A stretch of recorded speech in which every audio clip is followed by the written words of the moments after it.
né d'une aventure inattendue.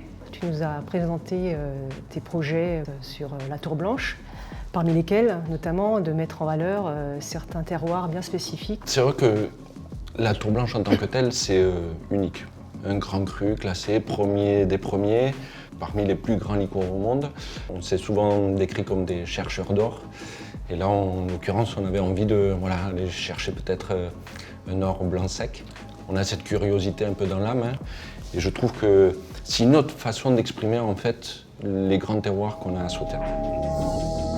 De suite, on s'est dit pourquoi pas en faire une histoire d'équipe. C'est vraiment innovant et un projet atypique en tout cas pour la Tour Blanche, dans la volonté de co-construire, vous avec votre connaissance de la distribution de ce qui attend éventuellement le marché, et nous dans l'apprentissage même de nos terroirs.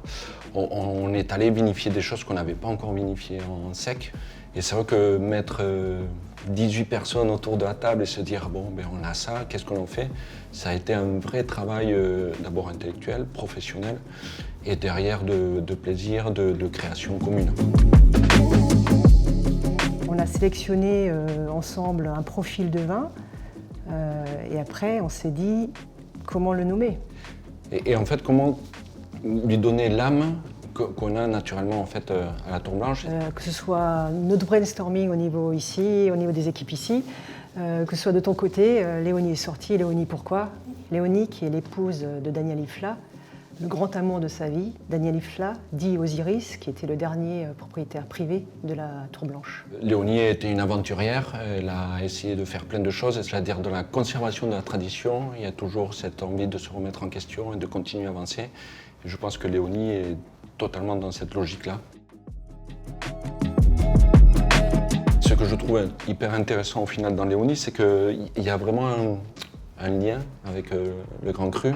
On a voulu mettre autant de précision dans Léonie, donc on a cette caractéristique avec la base de sémillon qui est un peu notre squelette naturellement dans le Grand Cru, on l'a remis en majorité sur Léonie avec très grande majorité. Ouais, 90% avec ces 10% de Sauvignon, donc le fait que cette ampleur en bouche, cette délicatesse qu'on peut avoir sur le liquoreux, qui est un peu et qui reste notre ADN, on a voulu aussi le mettre dans Léonie.